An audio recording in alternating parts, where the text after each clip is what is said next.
నమస్తే మాస్టర్స్ అందరూ చక్కగా సుఖస్థిరాసనంలో కూర్చోండి. మనం స్టార్ట్ చేసుకుందాము. ఈరోజు మనం చెప్పుకోబోయేది ఆహ్, మామూలుగా మనము జీవితంలో ఏదైనా నేర్చుకుంటే అంటే ఒక మంచి ఆహ్, పనిలో సక్సెస్ సాధించామనుకోండి, నలుగురికి చెప్పుకోవాలని ఉంటది. మన సక్సెస్‌ని, మన మనకున్న నాలెడ్జ్‌ని గొప్పగా చెప్పుకోవాలని ఉంటది. ఇప్పుడు మనం సంగీతం నేర్చుకున్న అందరూ మనం మెచ్చుకోవాలి అని ఉంటది. లేదంటే ప్రతి విషయంలో ఒక్కొక్కసారి అందరూ కాకపోయినా మన ఇంట్లో అయినా కానీ, మన ఇంట్లో ఉన్న వాళ్ళు మనల్ని మెచ్చుకోవాలని. ముఖ్యంగా భార్యాభర్తల మధ్యలో ఆ పోటీతనం అనేది ఒకటెక్కువుంటది. అంటే నేను బాగా చేస్తాను. మా ఆయనకసలు ఏమీ రాదు. వంట అంతా నేనే చేయాలి. అట్లా ఒక రకంగా ఉంటదనమాట. ఇంకోటేంటంటే ఆహ్, అలానే ఎలాగైతే మనం మన గొప్ప చెప్పుకోవాలని ఉంటదో, అట్లానే పక్క వాళ్ళని కొంచెం తగ్గించి చూడాలన్న ఆలోచన గూడా ఉంటది మనకి. అయితే అంటే ఏంటంటే తగ్గించి చూడాలి అంటే వాళ్ళని ఎత్తి పొడచడం. అంటే ఇది నీకు చెయ్యట్లేదు అని ఆహ్, ఊరికే అట్లా చెప్పడం వాళ్ళకి. వాళ్ళకి నీకిది లేదు అని తెలియజేయాలన్న ఒక ఆలోచన కూడా మనకుంటది. దానికి సంబంధించిన కథే ఇది. అంటే మనం ఎట్లా మార్చుకోవాలి, మన ఆలోచన విధానాన్ని ఎలా మార్చుకోవాలి అన్నట్టుగా ఆలోచించే కథే ఇది. అయితే ఆహ్, ఇది అక్బర్, బీర్బల్, తాన్సేన్. తాన్సేన్ అని ఒక మంచి విద్వాంసుడుండేవాడు. ఆయనేంటంటే అక్బర్ రాజ్యంలో మంచి ఆహ్, సంగీతం విద్వాంసుడనమాట. చాలా ఫేమస్ అయ్యాడు. అయితే అక్బర్‌కేంటంటే అందరూ గొప్ప గొప్ప వాళ్ళందరూ నా దగ్గరుండాలి. నా ఆస్థానంలో ఉండాలి. అందరిని నేను చక్కగా చూసుకోవాలి అన్నొక ఆలోచనుండేది. అది అక్బర్ అందరిని అందుకనే అక్కడ తెలివైన వాళ్ళు, మంచి మంచి ఆహ్, ఆహ్, విద్వాంసులు అందరూ కూడా ఆయన రాజ్యంలో చక్కగా ఆళ్ళందరికీ ఈయన బాగా హెల్ప్ చేసేవాడు. అంత బెస్ట్ అంతా నా దగ్గరుంది అని చూపించుకోవాలని బాగా ఉండేది అక్బర్‌కి. శ్రీకృష్ణదేవరాయలు గూడా అంతే. ఆయన దగ్గర చాలా మంది కళా పోషణ ఉండేది బాగా. చాలా మందిని తీసుకొచ్చి వాళ్ళ రాజ్యంలో పెట్టుకునేవారు. అట్లానే అక్బర్ కూడా అన్నమాట. అయితే ఒకసారి ఏమైందంటే తాన్సేన్‌ని అడుగుతాడనమాట. "నువ్వు ఇంత బాగా అసలు నీ గానము, స్వరము, నీ సంగీతము, ఆ విజ్ఞానం, సంగీత విజ్ఞానం చాలా ఉంది. అసలు నువ్వు చాలా గొప్పవాడివి" అంటే అప్పుడు తాన్సేన్ అంటాడు, "నాకంటే గొప్ప మా గురువు" అంటాడు. ఆ గురువు పేరు హరిదాస్. ఆయన ఎవ్వరికీ ఆయన పాడడు. నాకంటే చాలా ఎక్కువ అతను అని అంటాడనమాట. అనంగానే అప్పుడు అక్బర్ ఏమంటాడు, సరే అయితే గురుదాస్ నా రాజ్యంలో ఉండాలి. నా ఆస్థానంలో నాతో పాటు ఇక్కడున్న అందరు విద్వాంసులతో ఆయన గూడా కూర్చోవాలి అని అంటాడనమాట. అనంగానే ఆయన రాడు అని అంటాడు. ఎందుకు అంటే ఆయన లేడు, ఇక లేడు చనిపోయాడు అని అంటారు.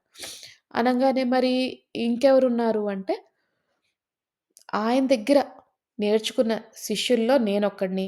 నాలాగా నా ఇద్దరు చెల్లెలు గూడా ఉన్నారు. వాళ్ళు అతి అద్భుతంగా పాడతారు అని అడుగుతారనమాట. ఎలా తెలుస్తుంది నాకు అంటాడు అక్బర్. అప్పుడు ఆహ్, హ్మ్, మీకు కావాలంటే పంపించండి. ఎవరినైనా పంపించండి.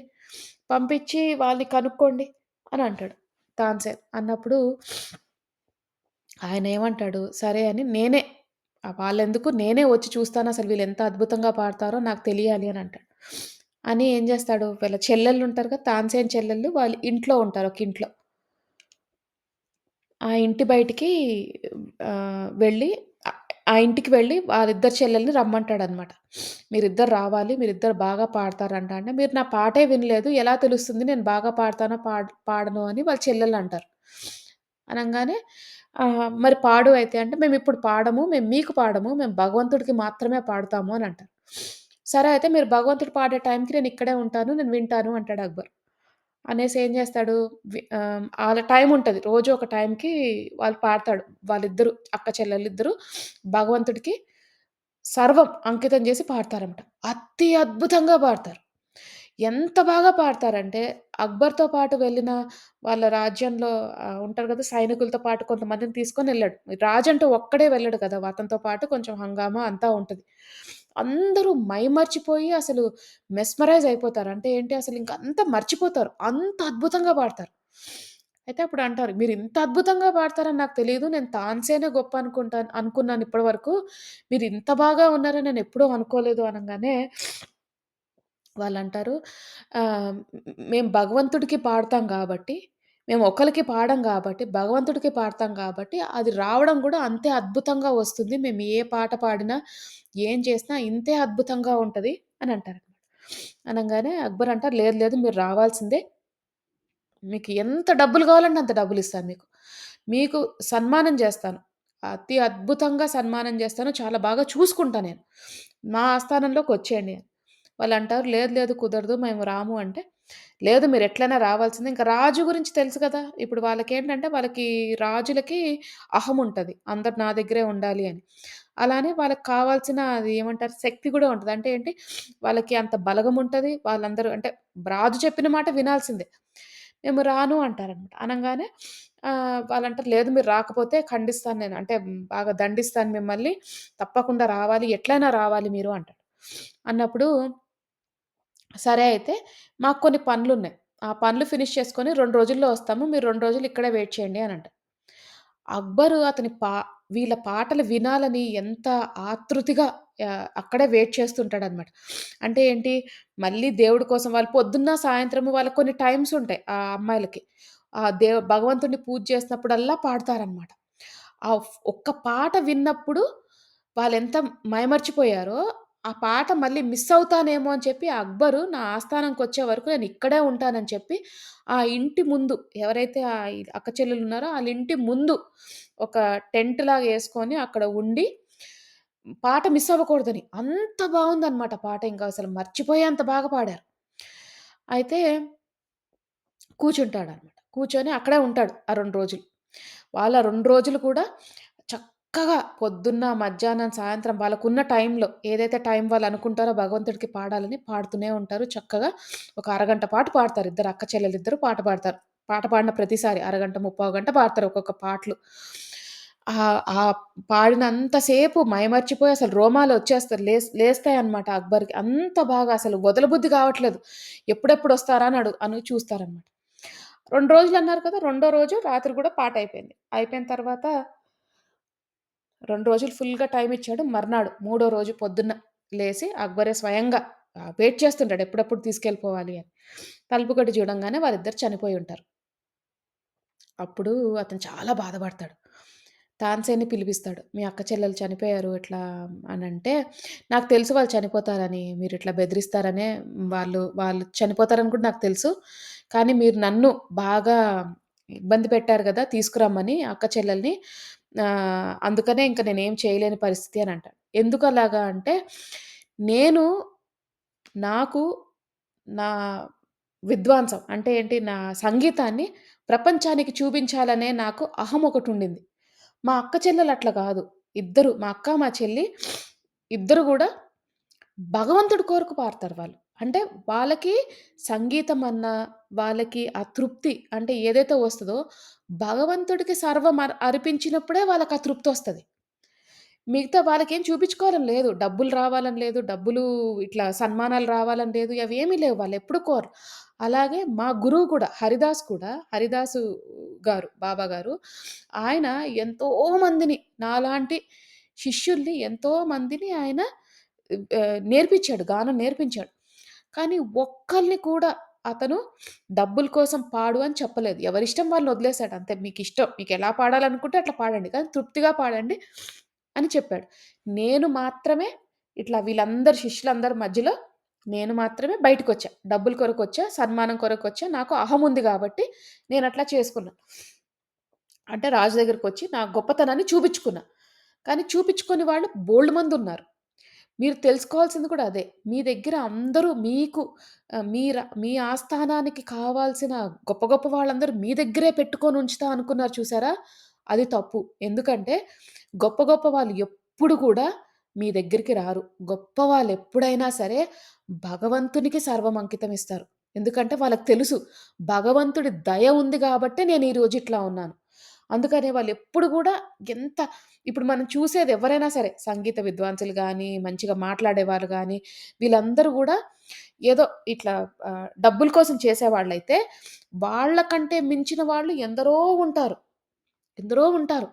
కానీ వాళ్ళెప్పుడు చూపించుకోవాలన్న వాళ్ళకి ఆశ గాని, ఆసక్తి గాని లేదు. వాళ్ళెందుకంటే వాళ్ళెప్పుడు భగవంతుడికి సర్వం అంకితం జేసుకుంటారు. ఇది మనకెట్లా ఉపయోగమవుతది? ఆధ్యాత్మికంలోకొచ్చినప్పుడు, ఈ ధ్యానంలోకొచ్చినప్పుడు, ఈ చిన్న చిన్న విషయాలు మనము రోజువారీ జీవితంలో వాడుకోవచ్చు. ఏంటంటే, ఇందాక చెప్పినట్టు ఫస్ట్‌లో క్లాస్ స్టార్టింగ్‌లో చెప్పినట్టు, భార్యాభర్తల మధ్యన పోటాపోటీ చాలా ఉంటది. ఇప్పుడు భర్త ఎగ్జాంపుల్ ఏంటంటే, ఒక భర్త వచ్చి, "ఇదిగో గిన్నెలన్నీ ఇట్లా బెట్టావు, లేదంటే సరిగ్గా పెట్టలేదు" అని ఒక ఒక కామెంట్ చెప్పాడనుకోండి భార్యకి. వెంటనే భార్య ఏమంటది? "నువ్వు గూడా అట్లానే జేస్తావు. నువ్వు ఇంతే. నీ బట్టలన్నీ అక్కడ బారేస్తావు" అని వెంటనే ఏంటి? తిరిగి రిప్లై ఇస్తాం మనం. ఒకటి వాళ్ళు చెప్పంగానే రిసీవ్ చేసుకుందామని ఉండదు. తిరిగి వెంటనే ఇమ్మీడియేట్‌గా రిప్లై ఇవ్వాలి. "నీకంటే బాగా నేనే ఉంచుతాను. ఏదో ఇవాళ ఒక్కరోజు ఇట్లా చేశాను. చేసినందుకు ఇట్లా అంటావా?" అని తిరిగి వెంటనే కామెంట్ చేస్తాం. ఒక్కోసారి మనం ఆలోచించుకోవాలి. మనది మనం పరిశీలించుకోవాలి. ఒక్కోసారి ఏంటంటే, వాళ్ళు చెప్పారు. పోటాపోటీ ఎందుకు మనకి? మనం కలిసి బ్రతికాం గదా! మనం అంటే కలిసి బ్రతకాల్సిన వాళ్ళం గదా! ఆ పోటాపోటీ మధ్యలో ఏమవుతుంది? ఆ అహం వల్ల ఏమవుతుంది? మనకి నేను బెస్ట్ అని ప్రూవ్ చేసుకునే తపన ఎక్కువైపోతది. అప్పుడేమవుతది?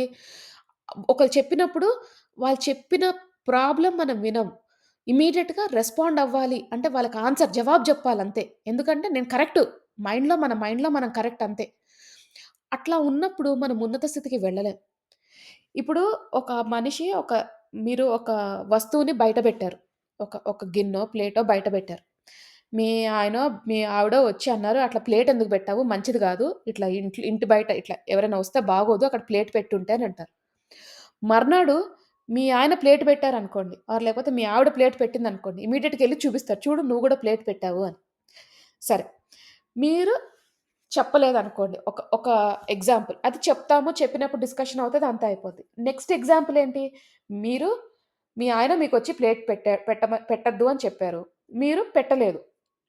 ఓకే. అలానే మీ ఆయన పెట్టారు. మీకు చెప్పారు. కానీ మీకు చెప్పిన అపోజిట్ ఆయన జేశారు. ఓకే. ఆహ్, ఆయన మీకేదైతే చేయొద్దన్నారో ఆయనే జేశారు. అలాంటప్పుడు సరే ఆయన చేశారు అని వదిలేసి ఆ ప్లేట్ అక్కడి నుంచి తీసేయొచ్చు గదా! మన గోల్ ఏంటి? మన లక్ష్యం ఏంటి? ఇల్లు నీట్‌గా ఉండాలి. నువ్వు బెట్టావా? నేను బెట్టావా? అన్నది కాదు.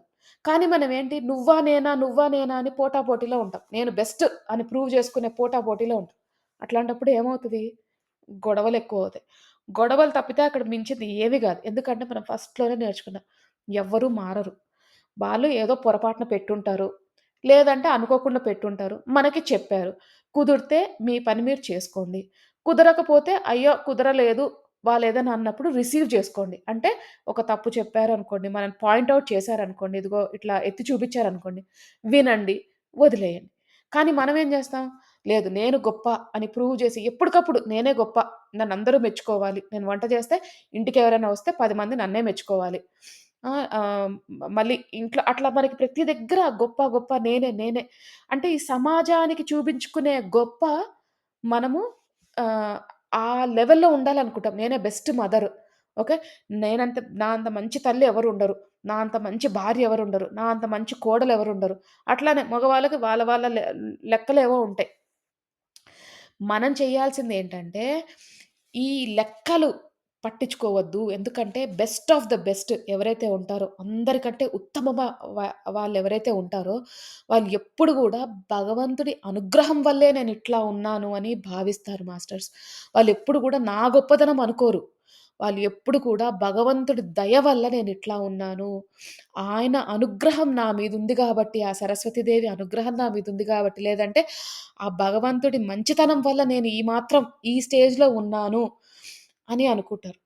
అందుకనే ఆ స్థితికి మనం ఎళ్ళాలంటే అంటే భగవంతుడితో అనుసంధానం ఆయనతో లయమైపోవాలంటే ఇగ అక్కడ ఉండిపోవాలి. ఇంకో స్టేజ్‌కెళ్ళాలి అంటే ఈ పోటాపోటీలు, గొప్పతనం చూపించుకోవడాలు ఇవన్నీ మనం తగ్గించుకోవాలి.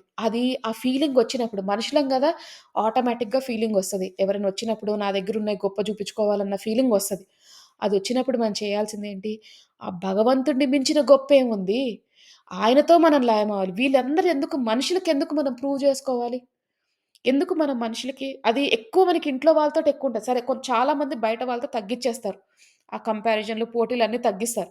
బయట వాళ్ళతో గూడా ఉంటది. కానీ ఇంట్లో వాళ్ళతో ఎక్కువ పోటాపోటీలు జరుగుతున్నాయి ఈ మధ్య కాలంలో. సో, మనం గుర్తుంచుకోవాల్సిందేంటంటే, మనం అనుసంధానం అవ్వాల్సింది భగవంతుడితో. సోల్ లెవెల్‌లో మనం భగవంతుడిలో కలిసిపోవాలి. మొత్తం లయమైపోవాలి. ఇంక ఎక్కడ మనకి ఆ లెవెల్‌కెళ్ళాలంటే ఏంటి? ఈ మనుషుల థింకింగ్ నుంచి మనం పైకి రావాలి. అంటే మనుషుల్లాగా ఈగో గాని, ఈ అహం గాని, లేకపోతే కోపాలు ఇవన్నిటి నుంచి బయటపడాలి. అరిషడ్ వర్గాల గురించి చెప్పుకున్నాం. దాంట్లో నుంచి బయటపడాలి. ఇట్లానే ఈ ఈ ఆహ్, గొప్పదనం గూడా అదొక రకమైన బ్యాడ్ క్వాలిటీ అన్నమాట. అంటే ఏంటంటే మనని ఉన్నత స్థాయికి వెళ్ళనీయదు. ఎందుకంటే ఎప్పుడు ప్రతి దగ్గర నేను గొప్ప, నేను గొప్ప ప్రూవ్ చేసుకునే పదంలోనే ఉంటాం ఎప్పుడు గూడా మనం. అంటే ఎవరైనా వస్తే వాళ్ళకి ప్రూవ్ చేయాలి. ఎప్పటికప్పుడు ప్రూవ్ చేస్తూ ఉండాలి. అప్పుడు గాని మనకి ఆ అహము చల్లారదనమాట. అందరికంటే నేనే గొప్ప. క్లాస్‌లో నేనే ఫస్టొస్తా, లెసన్స్ చెప్పేటప్పుడు నేనే ఫస్టొస్తా, తల్లిగా నేనే ఫస్ట్, భార్యగా నేనే ఫస్టు. అసలు నా అంత మంచి భార్య ఎవరుండరు. నా అంత మంచి కూతురెవరుండరు.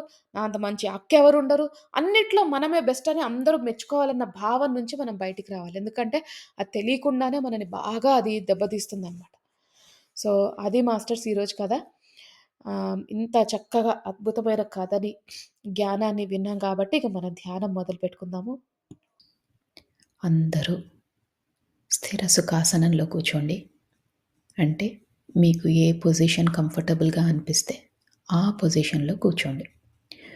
ఒకవేళ మీ ఆరోగ్య రీత్యా మీరు కూర్చోలేకపోతే పడుకొని కూడా ధ్యానం చేయొచ్చు.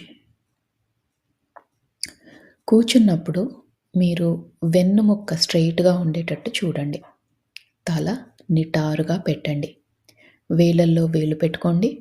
కళ్ళు 2 మూసుకోండి. అలాగే పడుకొని ధ్యానం చేసేవారు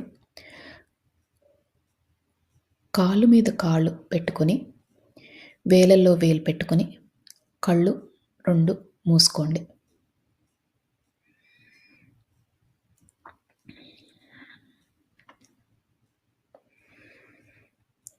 ఇప్పుడు మనము నిండు శ్వాసని తీసుకుందాం.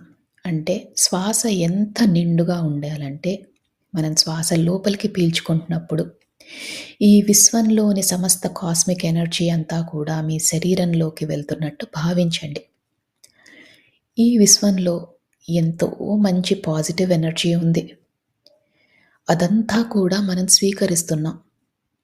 మన శరీరాన్ని, మన మనసుని ఓపెన్ చేసి పెట్టుకున్నాం.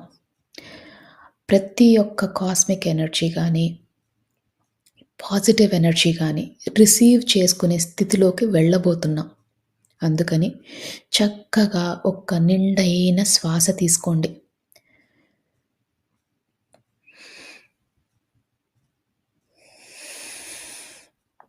ఆ శ్వాసని వదిలేసేటప్పుడు మనలోని సరికాని ఆలోచనలు, చికాకులు, టెన్షన్‌లు ఏవైనా ఉంటే అవన్నీ తొలగించుకునే ప్రయత్నం చేయండి. ఈ నిండైన శ్వాస తీసుకున్నప్పుడు మీ ఊపిరితిత్తులు నిండుగా అనిపిస్తాయి. అలాగే ఆ శ్వాసని వదిలేసేటప్పుడు చాలా తేలికైపోతాయి. దీన్ని గమనించండి. ఇలానే ఒక 5 సార్లు నిండైన శ్వాస తీసుకొని వదిలేసే ప్రయత్నం చేయండి.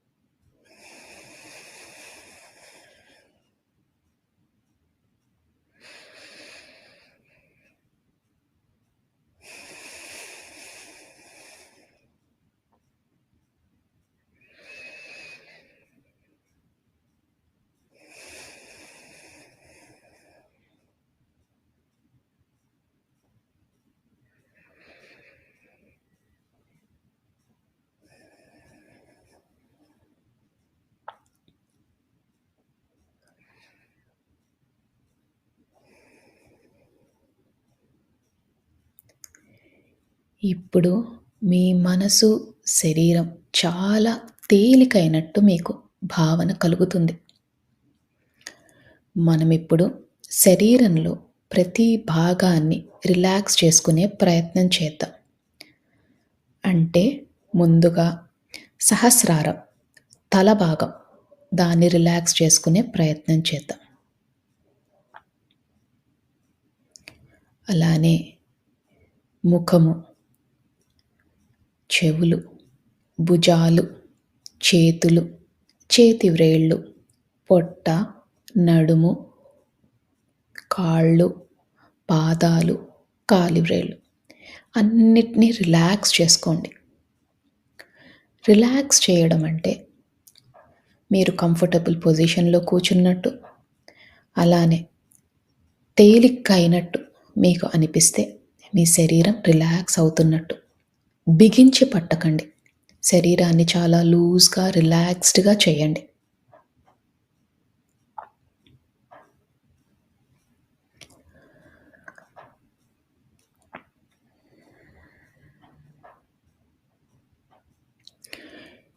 ఇప్పుడు మీ శరీరం అంతా రిలాక్స్ అయింది. మీ మనసు కూడా చాలా తేలిక అయింది. ఇక అతి ముఖ్యమైన విషయం, మీరు ఎలాంటి సమస్యతో బాధపడుతున్నా, ఎలాంటి స్థితిలో ఉన్నా, ఇదంతా తాత్కాలికమని మాత్రమే గుర్తించండి. ఎందుకంటే ఏ సమస్యకైనా ఒక సమాధానం ఉంటుంది. దాని దొరికే ప్రయత్నమే, దాన్ని కనుక్కునే ప్రయత్నమే ఈరోజు మనం చేసే ఈ ధ్యానం. అందుకని శరీరం అంతా రిలాక్స్ చేస్తున్నాం, మనసుని రిలాక్స్ చేస్తున్నాం. ఎలాంటి పరిస్థితులైనా కూడా ఒక అరగంట పాటు మనం అది పక్కన పెడుతున్నాం. అంటే దాన్ని మర్చిపోయే ప్రయత్నం చేస్తున్నాం. మరి ఇది మర్చిపోవాలంటే మనకి ఆ భగవంతుని శక్తి కావాలి. మీ ఇష్టదైవమైన ఎవరైనా మీ ఇష్టదైవం ఉంటే ఆ ఇష్టదైవాన్ని మనస్ఫూర్తిగా నమస్కరించుకోండి. అలానే ఒకవేళ మీ ఇష్టదైవం లేకపోయినా, భగవంతుడి పైన నమ్మకం లేకపోయినా, ఈ విశ్వంలోని ఉన్న కాస్మిక్ ఎనర్జీ, ఆ పాజిటివ్ ఎనర్జీ ఏదైతే మనల్ని నడిపిస్తుందో దాన్ని నమస్కరించుకొని, కృతజ్ఞతలు తెలియజేసుకొని, మనతో పాటు ధ్యానం చేయడానికి ఆహ్వానించండి. మీ ఇష్టదైవాన్నైనా, ఈ పాజిటివ్ ఎనర్జీనైనా మనతో పాటు ధ్యానం చేసే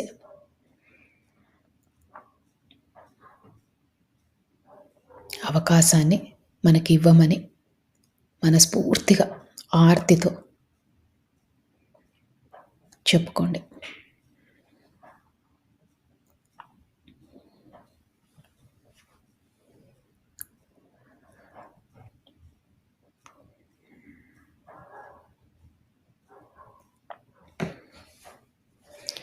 మీ శరీరం అంతా తేలికైపోయింది.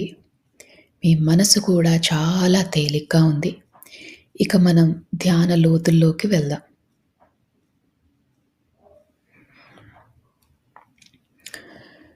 మీకు కనుబొమ్మల మధ్యన బొట్టు పెట్టుకునే దగ్గర రకరకాల రంగులు కనిపిస్తాయి.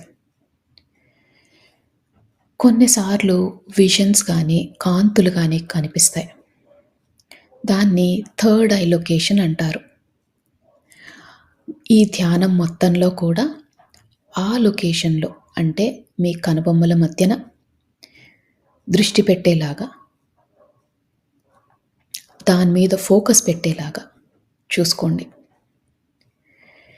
మీకు ఎప్పుడు ఆలోచనలు వచ్చినా నెమ్మదిగా శ్వాస మీదికి ధ్యాస మరల్చండి. ఆలోచనలు వస్తూ ఉంటాయి. అది చాలా సహజం. ఆలోచనలు వచ్చినప్పుడల్లా నెమ్మదిగా శ్వాస లోపలికి ఎలా వెళ్తుంది, ఎలా బయటికి వస్తుంది అని గమనించండి.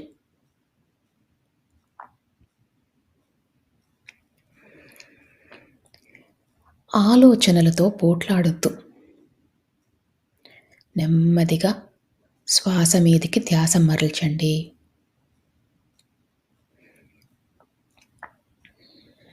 ఈ ప్రక్రియలో, ఈ ధ్యాన ప్రక్రియలో చాలా సార్లు ఆలోచనలు వచ్చే అవకాశం ఉంది. మనం ధ్యానం లోతులోకి వెళ్ళినప్పుడు ఏ ఆలోచనలు రావు. అందుకనే ఆలోచనలు వచ్చినప్పుడల్లా శ్వాస మీదికి ధ్యాస మరల్చండి.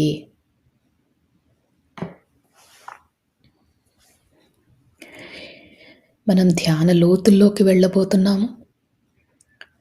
ఇక ఒక్క 3 సార్లు మళ్ళీ మంచి నిండైన శ్వాస తీసుకొని వదిలేయండి. శ్వాస తీసుకుంటున్నప్పుడు మీతో పాటు ఉన్న భగవంతుని శక్తి కూడా మీ దగ్గరికి వస్తున్నట్టు, అలానే ఈ విశ్వంలోని కాస్మిక్ ఎనర్జీ శక్తి అంతా కూడా మీ శరీరంలోకి వెళ్తున్నట్టు భావించండి. ఈసారి ఆ శక్తి రెండింతలయ్యింది. ఎంతో అద్భుతమైన ఈ శక్తిని మనం స్వీకరిస్తున్నాం. అందుకని శ్వాస లోపలికి వెళ్ళేటప్పుడు చక్కగా నిండుగా మీ ఊపిరితిత్తులన్నీ కూడా నిండుగా అయ్యేటట్టు భావించి ఆ శ్వాసని తీసుకొని మళ్ళీ వదిలేయండి. ఇలా 3 సార్లు చేయండి.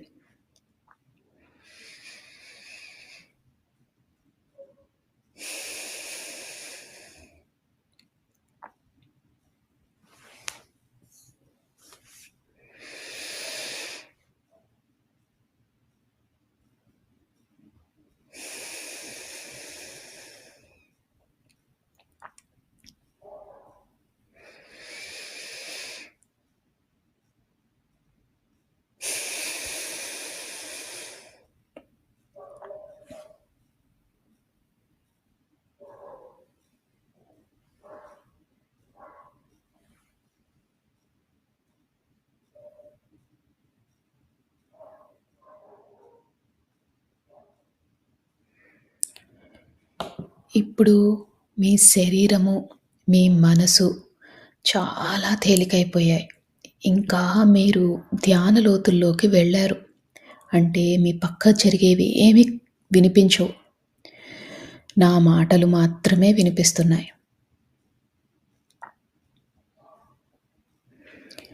ఆ కనుబొమ్మల మధ్యన ఉన్న ఆ ప్రదేశాన్ని, అంటే థర్డ్ ఐ లొకేషన్‌ని బాగా ఫోకస్‌లో పెట్టండి. ఒక్కోసారి మీకు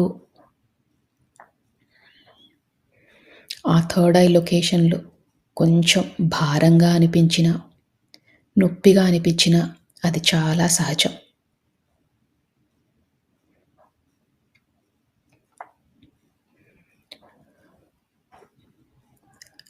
మన ఇష్టదైవంతో పాటు, ఈ విశ్వంతో పాటు మనము ఇంకా ధ్యాన లోతుల్లోకి వెళ్తున్నాం.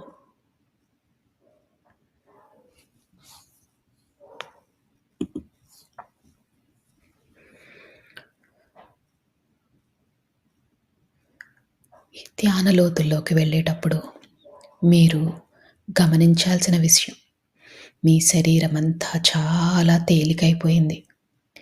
మీకు ఎలాంటి ఇబ్బందులు లేవు. మీరు చాలా ధ్యాన స్థితికి వెళ్ళబోతున్నారు. ఈ విశ్వం మనకు సహకరిస్తుంది. మనము అద్భుతమైన స్థితికి వెళ్ళబోతున్నాం.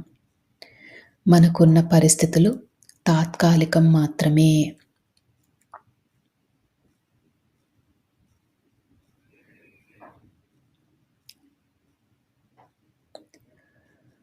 మనము ఈ జీవితానికి, ఈ విశ్వానికి, మన ప్రయాణానికి, ఈ జీవన ప్రయాణానికి కృతజ్ఞతలు తెలియజేసుకోవాలి. ఎందుకంటే ఎంతో అదృష్టం ఉంటే మనం ఈ ధ్యాన మార్గంలోకి వచ్చాము. జ్ఞానాన్ని తెలుసుకుంటున్నాము. అందుకని మనము మనస్ఫూర్తిగా ఒకసారి కృతజ్ఞతలు కూడా తెలియజేసుకుందాం.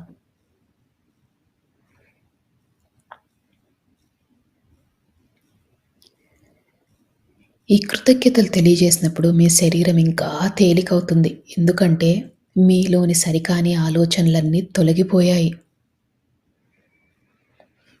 మీరు ఎంతో రుణపడి ఉన్నారు ఈ అవకాశానికి, ఈ విశ్వానికి.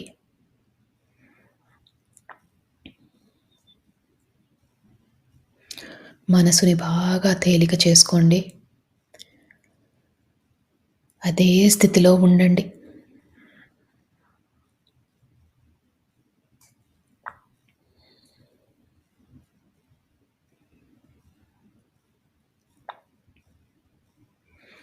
ఆలోచనలు వస్తూ ఉంటాయి. ఆలోచనలు వచ్చినప్పుడల్లా కూడా నెమ్మదిగా శ్వాస మీదికి ధ్యాస మరల్చండి.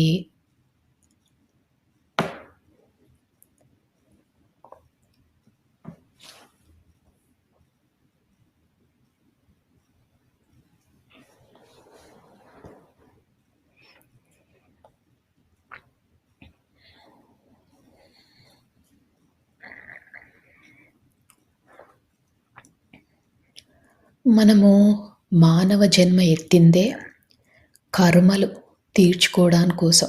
అంటే ఎన్నో జన్మలుగా కర్మలు చేస్తున్నాం. దాన్ని తొలగించుకునే ప్రయత్నం చేస్తున్నాం. ఈ కర్మలు తొలగిపోవాలంటే మనలో పరివర్తన చాలా ముఖ్యం. అలానే పశ్చాత్తాపం, ప్రాయచిత్తం కూడా చేసుకోవాలి. అంటే మనం చేసిన తప్పులని గతంలో గాని, గత జన్మలలో గాని చేసిన తప్పులని క్షమించమని మనస్ఫూర్తిగా కోరండి.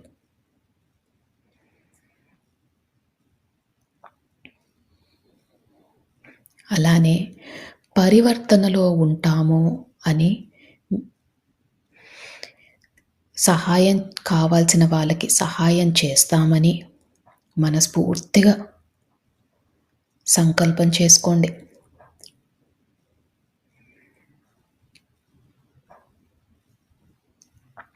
మా వద్దకు సహాయం కోరి వచ్చిన వారికి తప్పకుండా మాకు ఉన్నంతలో తోచినంత తప్పకుండా సహాయం చేస్తాము. మేము నేర్చుకుంటున్న ఈ ధ్యానాన్ని, జ్ఞానాన్ని పంచుతాము.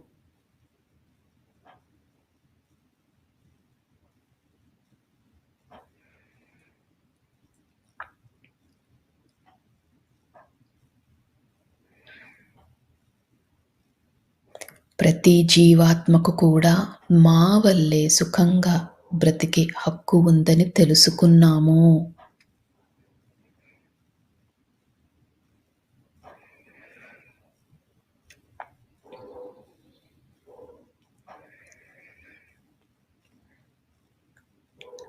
ఈ విశ్వానికి, ఈ భూమాతకు కావాల్సిన సహాయం చేస్తాము.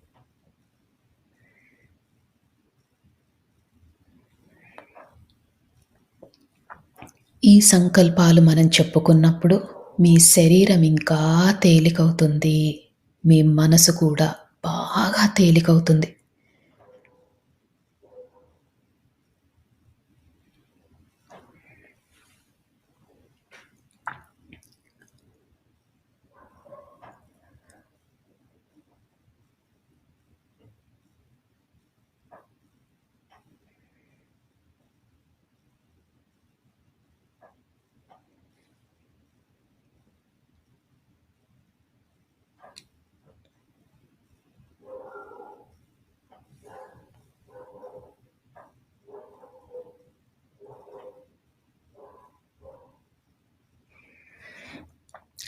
ఈ సంకల్పం చెప్పుకున్నప్పుడు మీ శరీరం చాలా తేలికైంది. ఇంకా లోతులోకి వెళ్ళే ప్రయత్నం చేయండి.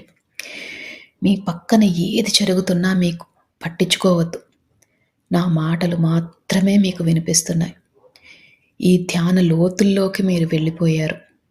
ధ్యానంలో ఆ మహాదేవుడిని, ఆ పరమశివుడిని, ఆ జగన్మాతను, మీ ఇష్టదైవాన్ని, అలానే మీకు ఈ విశ్వం నుంచి కావాల్సిన సహకారం దొరకాలని మనస్ఫూర్తిగా కోరండి. ఇప్పుడు విశ్వంలోని సమస్త కాస్మిక్ ఎనర్జీ అంతా కూడా కాంతుల రూపంలో మన శరీరంలోకి వెళ్తున్నట్టు భావించండి. అద్భుతమైన కాంతులు, ఎటు చూసినా కాంతులే. ఈ కాంతులే మనకు సర్వం, ఈ కాంతులే మనకు దైవం, ఈ కాంతులే మనకు ఆరోగ్యం.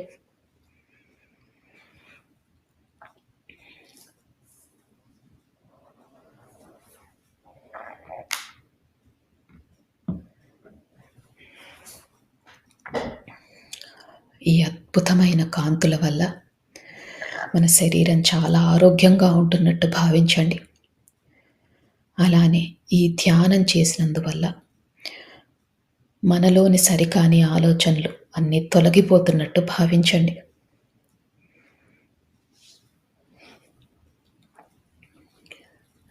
ఈ రోజు నుంచి మన కుటుంబ కలహాలన్నీ తొలగిపోతాయి.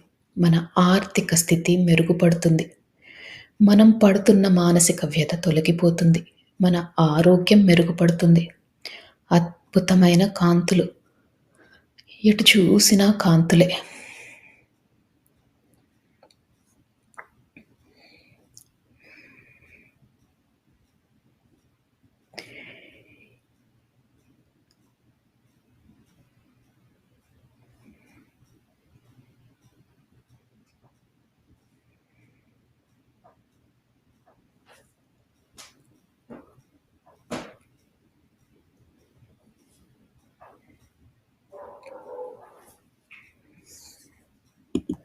ఇంకా ఇంకా ధ్యాన లోతుల్లోకి వెళ్తున్నారు. అద్భుతమైన స్థితి. శరీరము, మనసు అన్నీ తేలికైపోయాయి.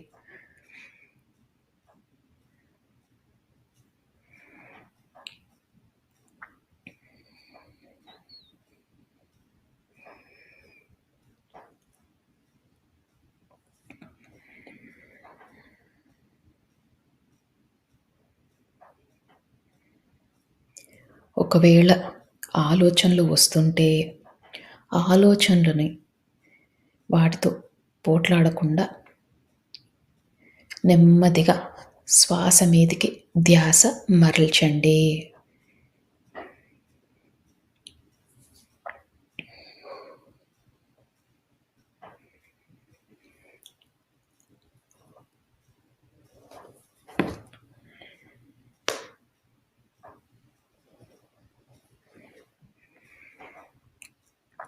ఇంకా ఇంకా ధ్యాన లోతుల్లోకి వెళ్తున్నారు.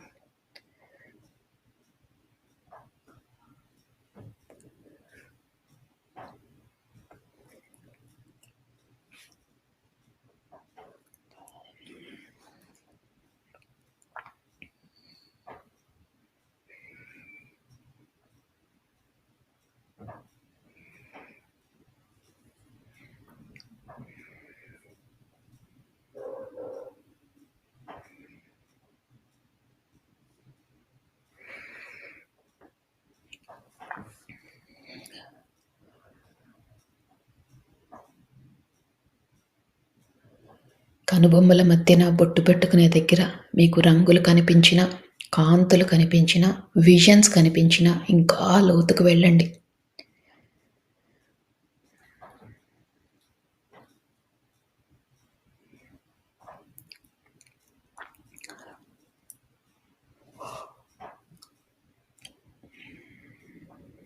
అద్భుతమైన ధ్యాన స్థితిలో ఉన్నారు. సంకల్పాలు చెప్పుకున్నాం. పశ్చాత్తాపంలో ఉంటామని, ప్రాయశ్చిత్తం చేసుకుంటామని, పరివర్తనలో ఉంటామని మనము విశ్వానికి మాట ఇచ్చాం.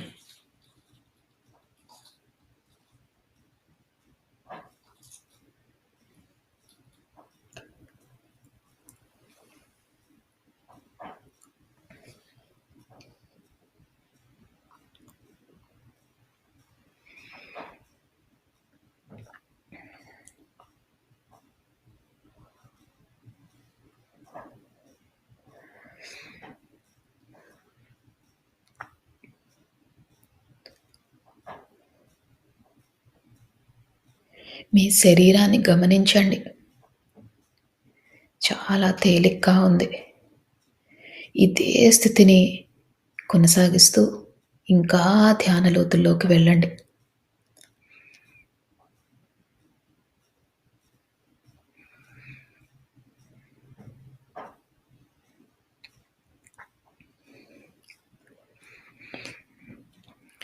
ఇప్పుడు మీరు ఈ జన్మలో ఎవరినైనా మీరు బాధ పెట్టి ఉంటే మనస్ఫూర్తిగా వాళ్ళకి క్షమాపణలు తెలియజేసుకోండి. అజ్ఞానంతో, అహంకారంతో వాళ్ళని బాధ పెట్టాము, అని మనస్ఫూర్తిగా వాళ్ళని క్షమించమని కోరండి.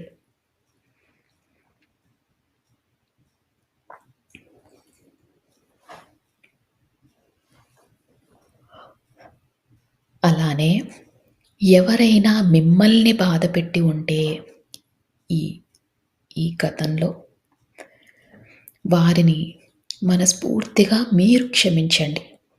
వారు తెలియక, అజ్ఞానంతో, అహంకారంతో తప్పులు చేసి ఉంటారు. అందుకని మీకు వారిపైన ఎలాంటి కోపమున్నా, ద్వేషమున్నా అవన్నీ తొలగించుకోండి.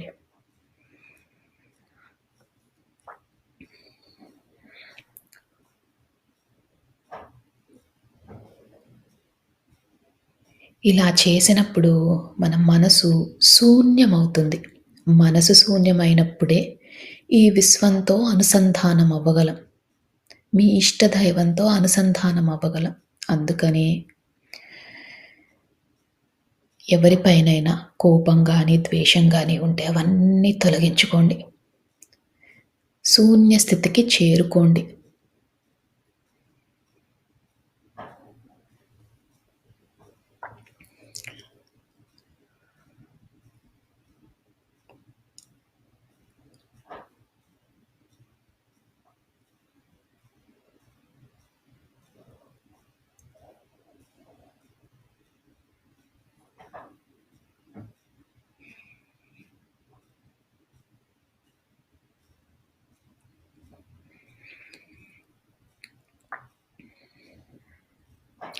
ఎప్పుడైతే మనం క్షమాపణలు కోరామో, మనని బాధపెట్టిన వారిని క్షమించామో, మన మనసు శూన్య స్థితికి చేరుకుంది.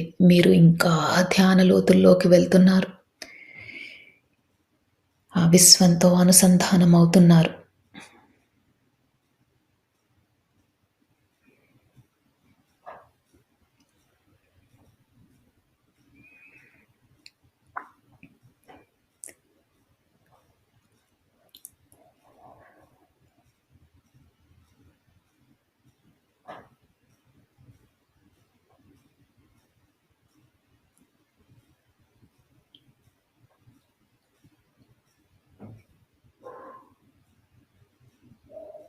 ఇదే స్థితిని కొనసాగిస్తూ మీరు ఇంకా ధ్యాన లోతుల్లోకి వెళ్ళండి.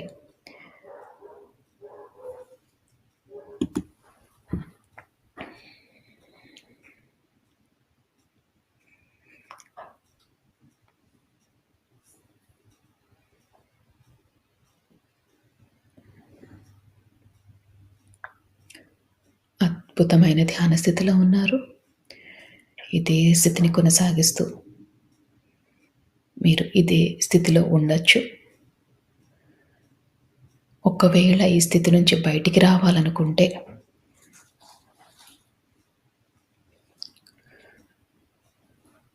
మీ శరీరాన్ని కొద్దిగా కదపండి.